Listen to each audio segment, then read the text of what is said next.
This is Rabbi Chaim Kaufman. Welcome to our 205th installment in the Torah portion of the week. We are holding by Parshas Shemos. We just started a new book. We finished the book of Genesis. Now we're going to speak about the Exodus, the Jews in Egypt, and all the difficulty and the miracles that they go through in Egypt. So the Parsha speaks about Pharaoh warning the Jewish midwives to kill the male sons, talking about the birth of Moshe Rabbeinu, and how Moshe identifies with his people.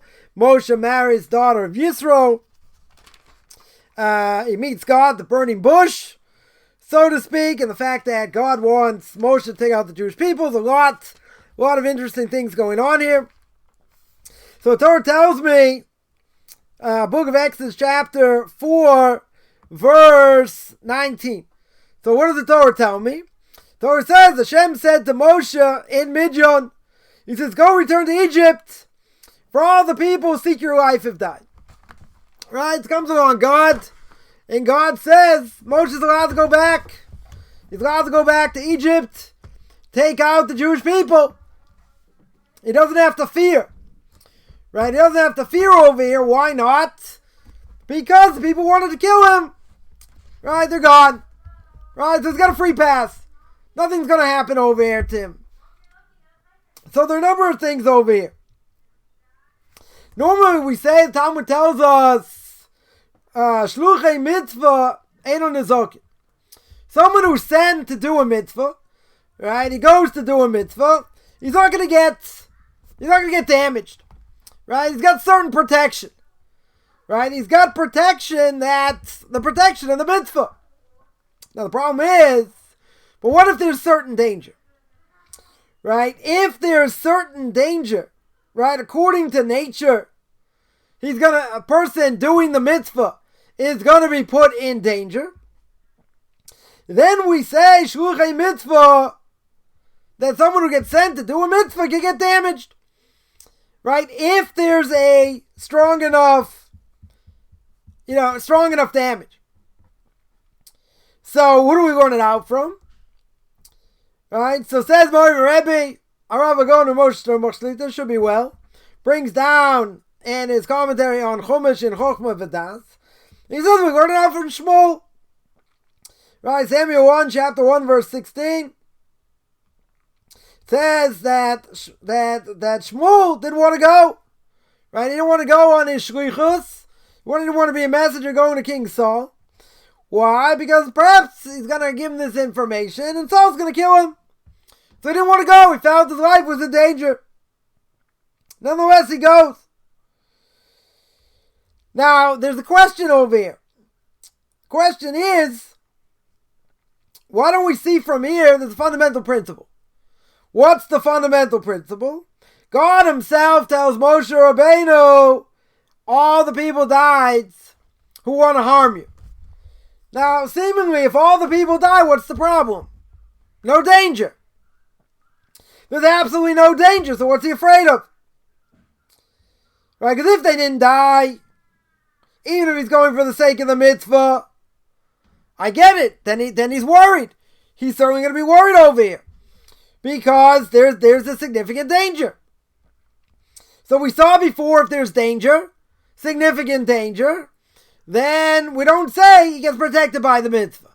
But if there is no danger, God says there's no danger, you don't have to worry. What's he worried about? So God says that all the people that wanted to harm you are dead.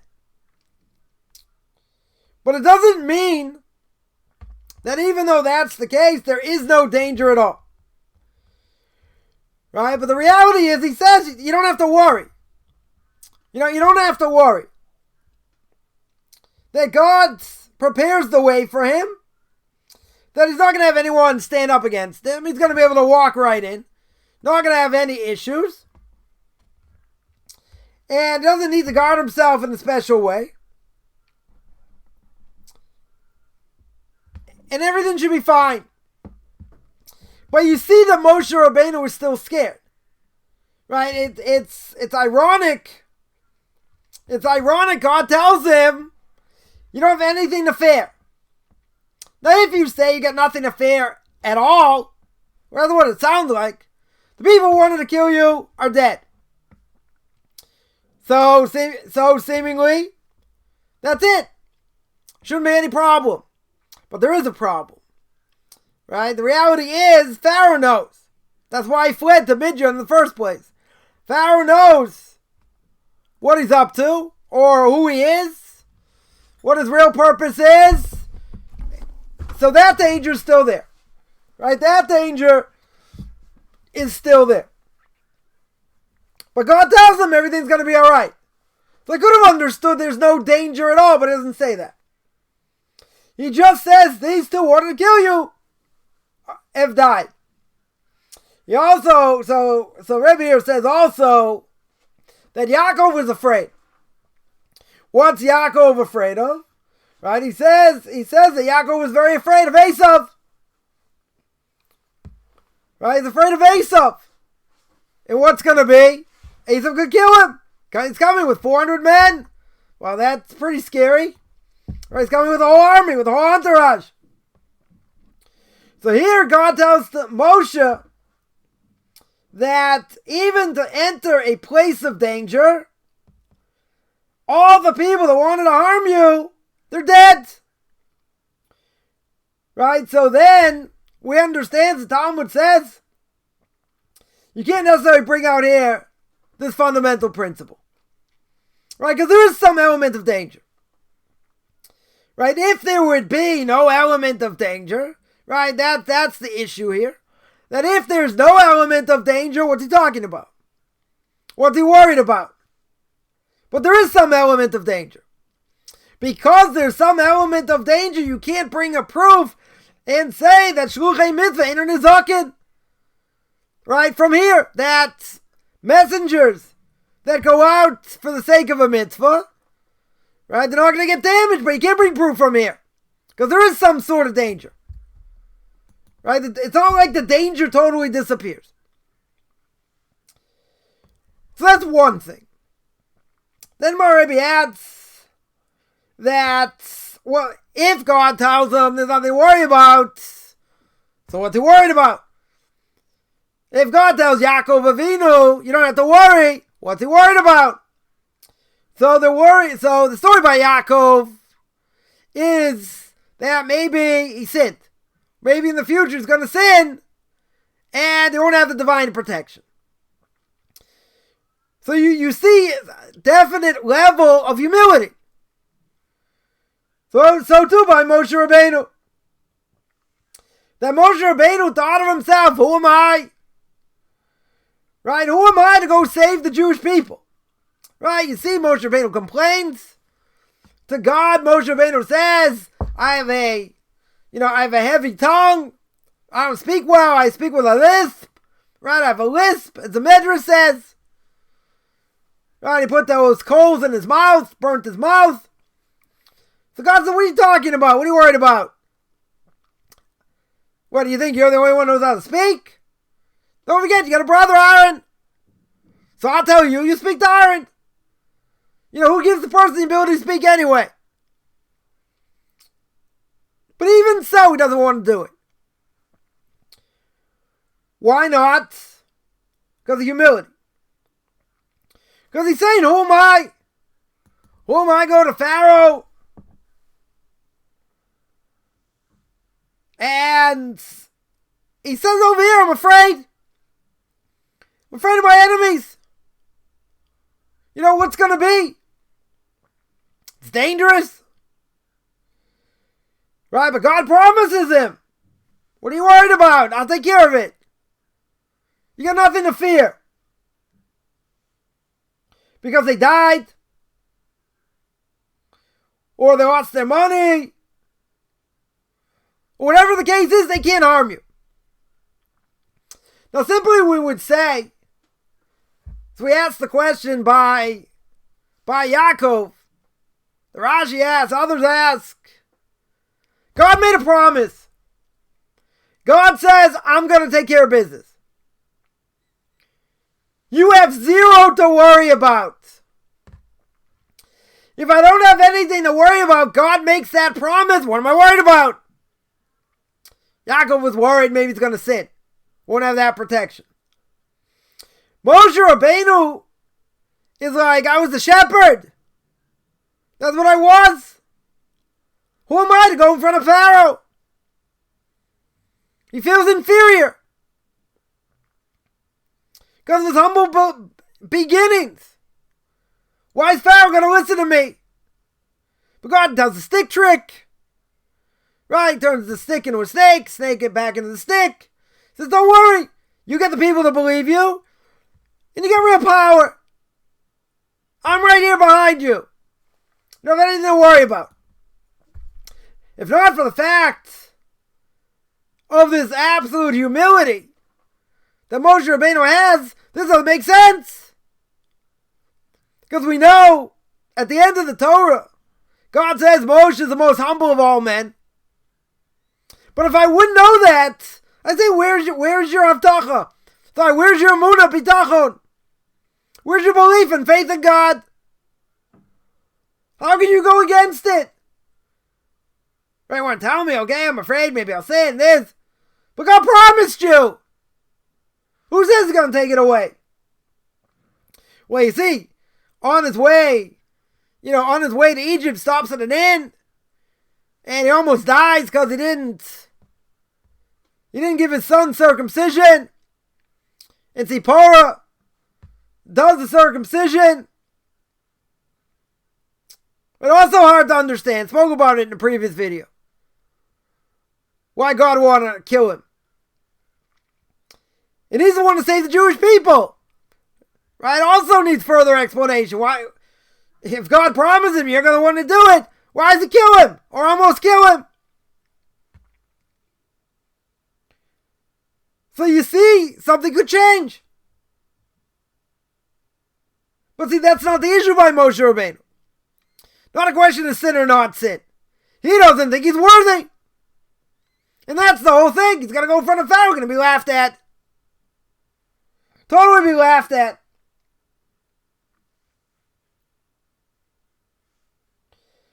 So Rebbe points out another idea. Another question. He says, Moshe fled. And he went to Midian. Who did he flee from? He says the thing's been known. And then the Torah tells me, Pharaoh's going to go out looking for him. So he's afraid of Pharaoh. Right? So he's worried Pharaoh's going to hear. He's going to want to take revenge.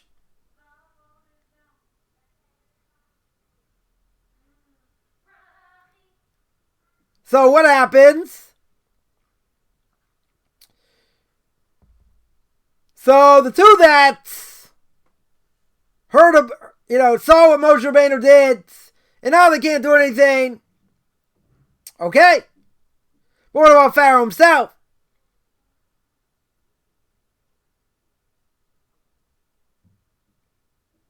So we see that Pharaoh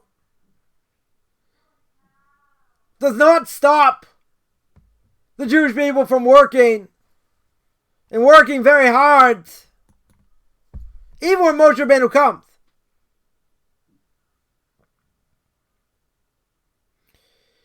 So, but why doesn't he go after him? Why doesn't Moshe Rabbeinu come? Why doesn't he enslave him? So Moshe Rabbeinu's not worried because he's from the tribe of Levi. Tribe of Levi was not subjected to this. Right? They weren't subjected to the shibud, to the hard work, to the enslavement.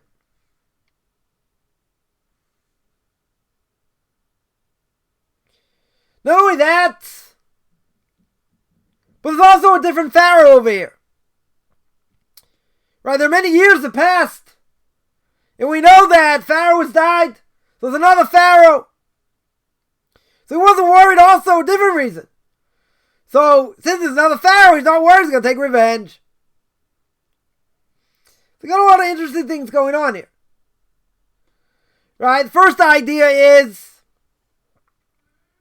that why is he afraid to go? Right? If God says you don't have anything to worry about and the people died, so he's still afraid of Pharaoh. But then we just said, I'm going to be afraid of Pharaoh. It's a different Pharaoh. Right? But there's still some sort of danger. But the idea here is look at the humility. Look at the power of humility. God says you're going to be the Savior here. I'm going to show my might, my glory. I'm going to show everything. And you're going to be the messenger. You're going to go to Pharaoh. This is what you're going to tell him. This is what Pharaoh's going to answer back. This is what's going to happen. God says I'm going to show my power and might all over Egypt.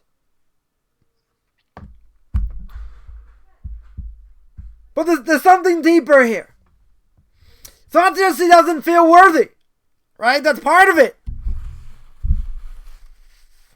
But Moshe Rabbeinu also knew astrology. Moshe Rabbeinu looked in the heavens and he saw there's an angel of the Jewish people. Each nation has their own guardian angel to plea in front of God for different needs of that country.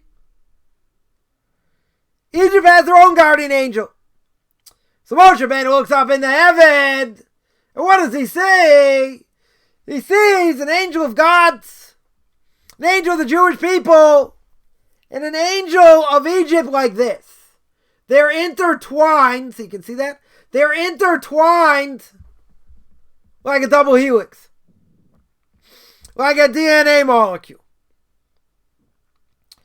And Moshe Rabbeinu says, you want to send me? You want to show me these tricks, different things? How's it ever going to help? How in the world should this help? Because I looked into heaven and I saw that it's impossible according to nature for the Jewish people to come out. So it's another aspect. He doesn't want to go. Not just because of humility. It's because what am I going to do there? According to nature, it's never going to happen. Right? So some will say, oh, it's the underdog. Maybe they'll win. Right? Maybe they'll win over here. So if you put it in a supercomputer, Egypt is the world power at that time. Jews don't know how to fight. They're not trained in fighting over here. So you put it in a supercomputer, 100 times out of 100, they lose. Not about the underdog. They ain't coming out.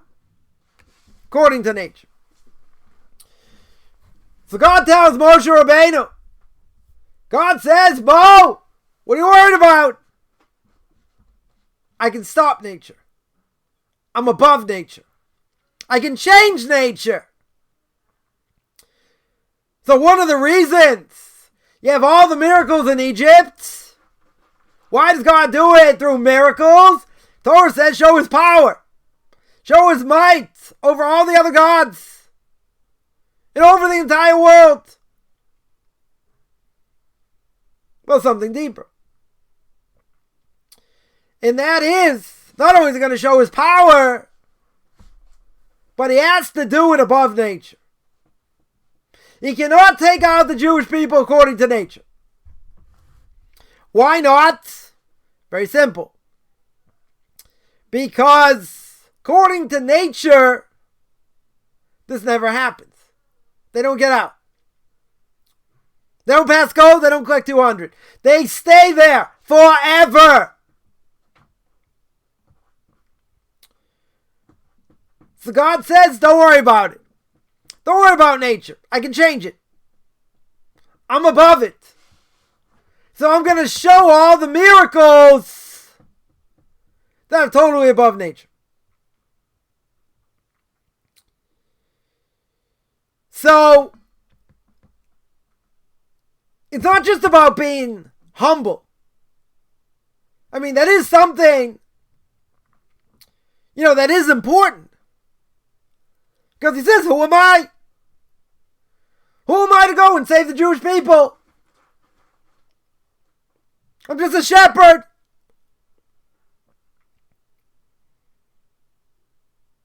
But at the same time,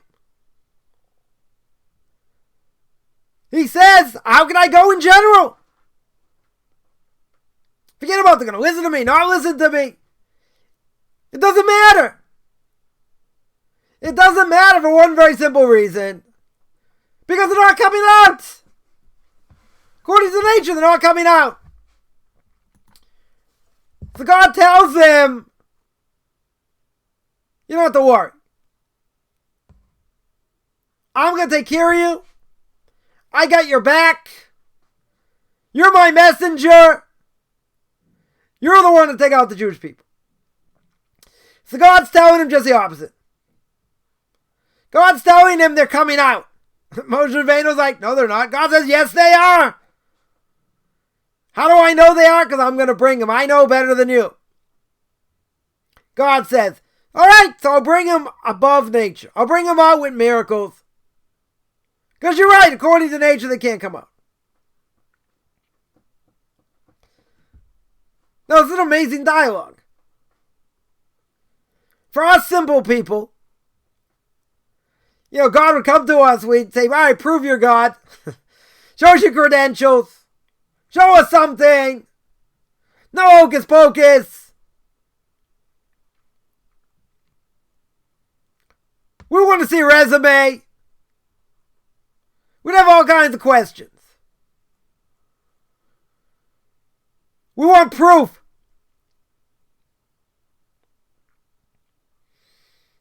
Moshe Rabbeinu's given ample proof over here. Because when you read the Torah, the beginning of the Parsha back and forth, the thing with Moshe Rabbeinu and God doing the stick trick and all that, and God says, I'm going to take them out, and I'm going to do this. What's he arguing? God tells him, this is the way it's going to be. I got your back over here. Well, isn't that the greatest assurance of all? It's like playing poker and you got the best hand. What are you worried about? Everything you're going to touch is gold. But he's still afraid. Even though he's going to do the mitzvah. He's afraid of what could happen. But God promised him. Right now we understand the Medrash. That God says, I'll take them above nature. I'll take them out with miracles. And God assures him, forget about nature. Forget about any of these things. I got your back over here. So where's his emunah? Where's Moshe Rabbeinu's emunah? And his belief in God? God's telling him direct. So you could say maybe like Yaakov. Maybe he's going to do something and it's not going to happen through him. Right? Or it's because of his humility. Who am I? Who am I to go? But he's also hard to understand. Because God himself is telling you, I'm taking you anyway. I don't care if you're a shepherd. I don't care about anything else. You are my servant. You're going to do what I tell you to do. And you're going to go and I'm going to be there every step of the way. Now we understand how great Moshe is. He's got the 48th level of understanding. He's only missing one level over here. Right? The Redeemer of the Jewish people. If it wouldn't be the fact of his unbelievable humility, it makes no sense.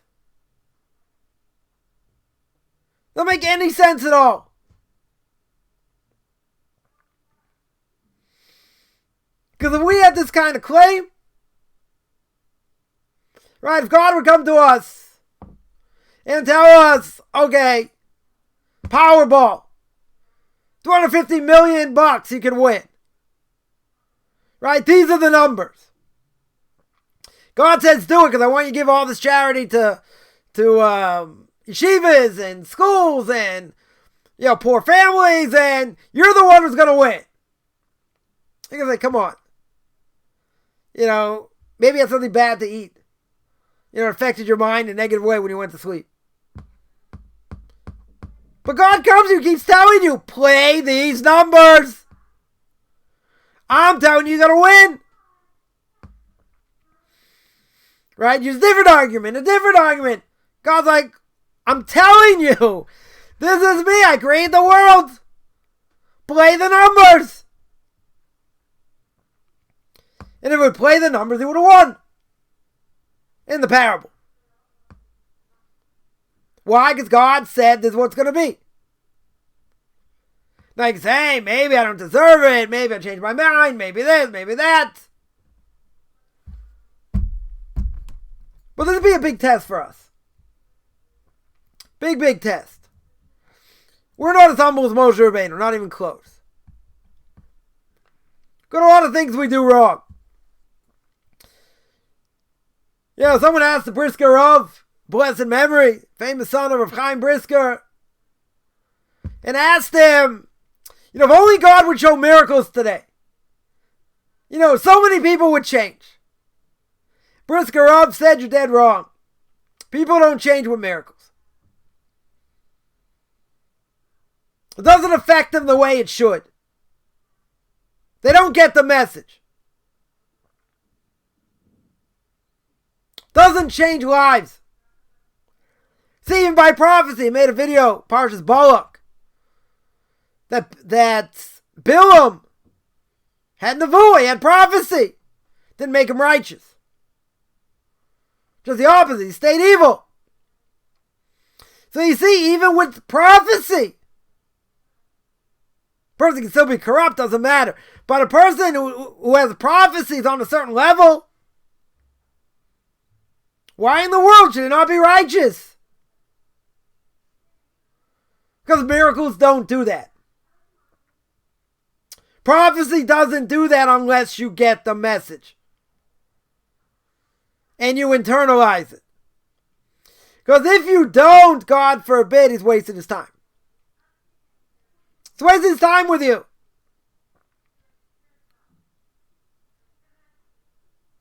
But miracles wouldn't have the same effect. Give an example why. There are a number of people that have had out-of-body experiences. Meaning they were clinically dead, and for whatever reason they came back to their body, and they lived. Now the story, this book called The View from Above, the secular Jewish woman got clocked on the head by a beam, 5-6 stories up, had an out-of-body experience, went back into her body, was a secular Jew, very secular Jew. Took 7 years, if I remember correctly. 7 years to come back to Judaism. It's a long time. So you'll say, okay, got to go through rehabilitation, get your body back, this, that. Okay, 7 years, traumatic experience, I get it. But 7 years, and you saw clear what's going on in the next world, and the punishment for sin and all that. So what happened over here? What, God picked the wrong person? Maybe. Well, there are no coincidences here. But it took 7 years. Why did it take 7 years? Because then you say, okay, God, that's great. What you did over here, unbelievable. A few weeks later, okay, God, where are you? What next? We forget. We get beaten down by life. We get caught up in this world. Fame! Right? We get caught up in this world. And we forget. But you see, I would think, I'm a pretty simple guy, I would think something like that that's so dramatic, that it's clear what happens. Once the person came out of it,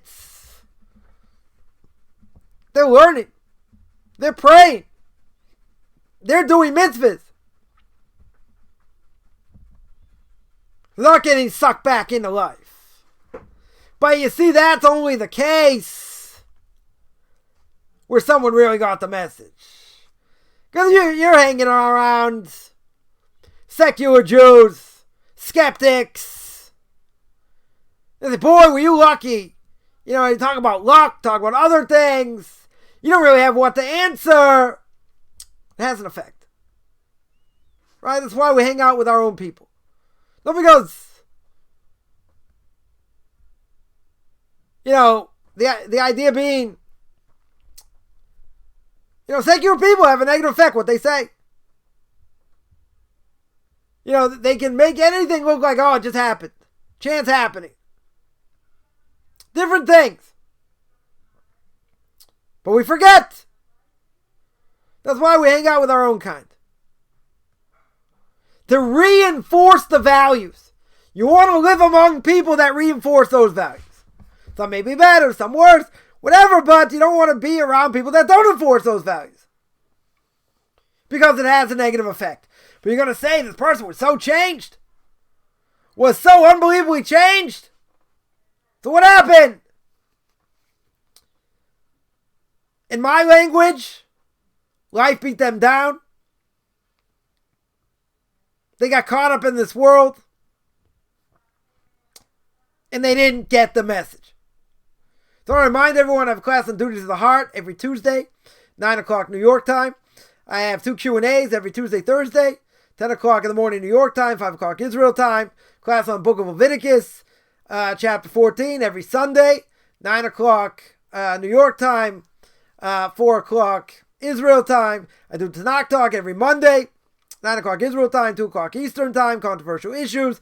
Perkei Avos, ethics of our fathers, every Saturday, 9 o'clock Israel time, 2 o'clock Eastern time. And I also have conversion classes. Anyone interested in any of those can contact me at on Facebook, Beyond Orthodox Conversion to Judaism. You can send me an email, rabbichaimkoffman@gmail.com, RABBICHAIMCOFFMAN @gmail.com.